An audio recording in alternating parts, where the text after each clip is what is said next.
ऐसे माफिया को मिट्टी में मिला देंगे। उमेश पाल की हत्या के बाद योगी जी ने कहा था कि एक एक माफिया को मिट्टी में मिला देंगे। 13 अप्रैल 2023 को अतीक अहमद के बेटे असद के एनकाउंटर की जब पहली तस्वीर सामने आई तो वो मिट्टी में ही था।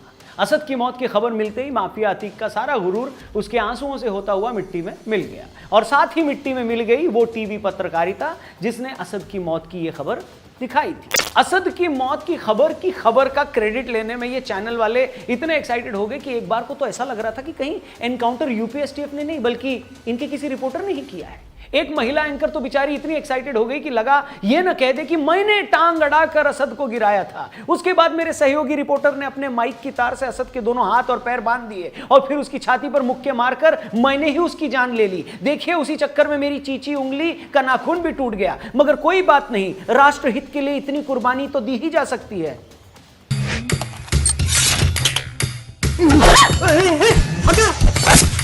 दोस्तों चैनल वालों की इसी मासूमियत को तो फिर भी हवा में उड़ाया जा सकता है, मगर असद की मौत के बाद छाती कूट गैंग ने जिस तरह से छाती कूट कूट कर हंगामा खड़ा कर रखा है उसे इग्नोर नहीं किया जा सकता।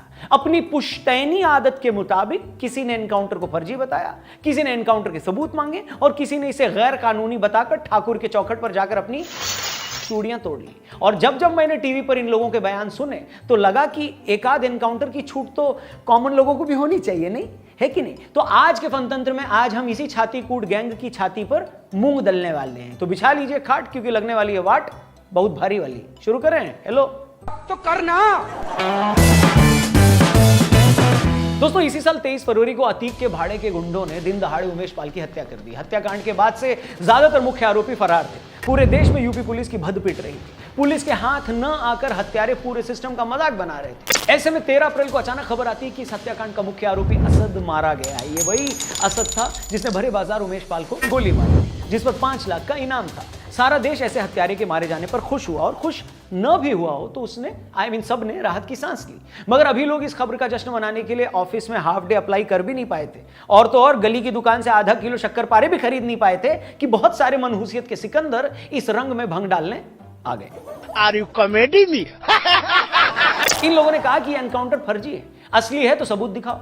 अरे क्या सबूत देखना है भाई? एनकाउंटर है, तुम्हारी जेठानी के बच्चे के मुंडन का फंक्शन थोड़ी है कि जो एनकाउंटर टीम साथ में कैमरे वाला लेकर जाएगी। इन्हें क्या लग रहा है कि गोली खाने से पहले असद को कैमरामैन ने क्या कहा होगा? सर जरा कैमरे की तरफ देखिए, साइड से सर घुमा दीजिए, सर साइड प्रोफाइल में गोली खाएंगे तो ज्यादा अच्छे लगेंगे। हाँ सर एक सेकंड, गोली खाते वक्त ना सर थोड़ा नीचे कर लीजिएगा, आपकी डबल चिन भी दिख रही है। क्या चाहते हैं आप? मतलब बताओ भाई ये क्या चाह क्या रहे हो तुम लोग? एनकाउंटर को लेकर तुम्हारी एक्सपेक्टेशंस क्या है? तुम्हें क्या लगा ये चेन्नई और किंग्स 11 पंजाब के बीच का कोई आईपीएल मैच था जो पुलिस वाले पहले से बता देते कि देवियों और सज्जनों कल दिनांक 13 अप्रैल 2023 को दोपहर 11 बजे यूपी के झांसी में असद और गुलाम नाम के 2 उभरते हुए गुंडों के एनकाउंटर का सीधा प्रसारण जियो सिनेमा पर किया जाएगा। जहां कहीं भी हो पॉपकॉर्न लेकर उस वक्त अपनी टीवी स्क्रीन के आगे बैठ जाएं। और हाँ बेटा असद तुम भी पहुंच जाना क्योंकि मरना तो तुम्हें ही है। और ये सुनकर असद कहेगा कि हाँ हाँ शुक्रिया अंकल, बहुत अच्छा ये जानकारी के लिए, वरना मैं अपना ही एनकाउंटर मिस कर देता। ओ भाई मारो मुझे मारो। अरे भाई एक आदमी फरार था, हत्या करता सरेआम सीसीटीवी कैमरे में कैद हुआ था, वो मर गया तो इतना काफी नहीं है? सर्जिकल स्ट्राइक से लेकर अपराधियों के एनकाउंटर तक क्यों तुम्हें हर बार सबूत चाहिए होते? ऐसे हर मौके पर सबूत मांगकर तुम क्यों दुनिया को अपनी मूर्खता का सबूत देने लगते हो भाई? क्यों और काहे को? नंगा करके नहला रहा। वहीं ऐसे भी लोग हैं जो ये कह रहे हैं कि इस तरह के एनकाउंटर कानून के हिसाब से नहीं है। कानून के हिसाब से? एक्सक्यूज मी, हेलो, आपको क्या लगता है उमेश पाल को बीच बाजार में घेर कर जो लोगों ने मारा था, क्या उसके लिए उन्होंने यूनाइटेड नेशन से परमिशन ली थी?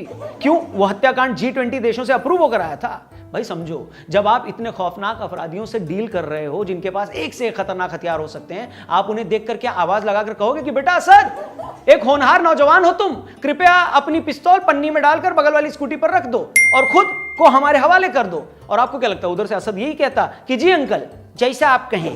क्या इन लोगों को यह लगता है कि एनकाउंटर के वक्त ऐसा पारिवारिक माहौल होता है? ये एनकाउंटर है बाबा, सूरज बढ़ जी की कोई फिल्म नहीं है। इनके हिसाब से हत्यारा न होकर आलोकनाथ है, जिसके पास जाने पर वो आपको गोली नहीं मारेगा बल्कि आपको जलाने के लिए अगरबत्ती दे देगा। हम तेरे बाप के नौकर है कि तेरा ऑर्डर मानेंगे? भाई जो लोग इतने बेखौफ हैं, इतने रसूख वाले हैं कि एक मर्डर करके 50 दिनों तक पुलिस के हाथ नहीं आ रहे, आपको जरा भी अंदाजा है कि सामने पड़ने पर किसी के लिए भी उनसे डील करना कितना मुश्किल होता है। और मैं पूछता हूं कि ये कानून की परवाह हर वक्त अपराधियों के मरने पर ही क्यों सामने आती है? इसी असद के पिता अतीक ने सारी जिंदगी जो कानून का मजाक बनाकर रखा उसका क्या। खुद अतीक का खौफ इतना था कि दर्जनों जजों ने डर के मारे उसके केस की सुनवाई तक नहीं की। जज डर के मारे माफिया के केस की सुनवाई नहीं कर रहे, क्या यह कानून का मजाक नहीं था? और जिस आदमी ने सारी जिंदगी कानून का इस हद तक मजाक बना रखा था, क्या वो अपराध नहीं था? और आज उसी माफिया का हत्यारा बेटा एनकाउंटर में मारा गया तो पूरा कानून आपके लिए मजाक हो गया। बेशक सरकारें माफियाओं की तरह बर्ताव नहीं कर सकती, मगर यह भी सच है कि रियल वर्ल्ड में चीजें हमेशा वैसी नहीं होती जैसी किताबों में लिखी होती। वहीं कई ऐसे बड़े वाले लोग हैं जो इस मामले को मजहबी रंग दे रहे हैं। बहुत बढ़िया बाबा, एक नंबर। मतलब उमेश पाल को घेर कर मारने वाले 10 लोग अगर एक तरफ से थे तो मामला मजहबी नहीं हो जाता, मगर उन लोगों में से अगर कोई एक मर जाए तो आप कहेंगे मामला मजहबी है। मतलब खुद को सेक्युलर दिखाने के लिए यूपी एसटीएफ से आप क्या उम्मीद करते हैं कि उमेश पाल की हत्या के इल्जाम में वो गोवा जाकर किसी क्रिस्टोफर डिकोस्टा को गोली मार देनी चाहिए थी उनको, या ये कहना चाहिए कि उमेश पाल की हत्या किम जोंग उन ने करवाई थी? कम ऑन भाई, पुलिस उसी को ना पकड़ेगी जिसने अपराध किया होगा। अब अपराध करने वाला कहीं एक तरफ का है तो पुलिस वाला क्या तिब्बत जाकर किसी बौद्ध भिक्षु को पकड़ लाएगा क्या? है कुछ तो ऊपर वाले का खौफ खाओ, और अगर खौफ नहीं खाना है तो धक्के खाओ, मगर कुछ तो खाओ। मैं फिर से रिपीट करता हूं दोस्तों कि किसी की मौत और किसी के दुख को सेलिब्रेट करना किसी भी इंसान को शोभा नहीं देता, लेकिन वही इंसान जो सैकड़ों लोगों की दुख की वजह है, उसके जाने पर राहत तो महसूस की जा सकती है। और आज मैं और मेरे जैसे कितने ही लोग राहत महसूस कर रहे हैं। उमेश पाल की हत्या पर बाबा ने बोला था कि माफिया लोग को मिट्टी में मिला देंगे, और जो कहा वो करके भी दिखाया। जैसा अंत हिंदी फिल्मों में एक माफिया का होता है, वैसा ही अंत इस असल जीवन में अतीक अहमद का हो रहा है। अब इस पर किसी को अफसोस है तो वो चाहे तो इस अफसोस की बत्ती बनाकर उसे उचित स्थान में रख ले, शायद थोड़ा आराम आ जाए। इस माफिया को मिट्टी में मिला देंगे। चलिए आज के वीडियो में फिलहाल इतना ही। वीडियो कैसी लगी कमेंट करके जरूर बताइएगा, और इस खबर को सुनने के बाद आपका रिएक्शन क्या था सबसे पहले वो भी जरूर लिखिएगा। साथ में अपना नाम और लोकेशन भी लिखिएगा, वो पढ़कर हमें अच्छा लगेगा। वीडियो पसंद आई तो शेयर करिए और चैनल को भी सब्सक्राइब करिए। अपना ख्याल रखिए, जल्दी मिलते हैं। जय हिंद, वंदे मातरम।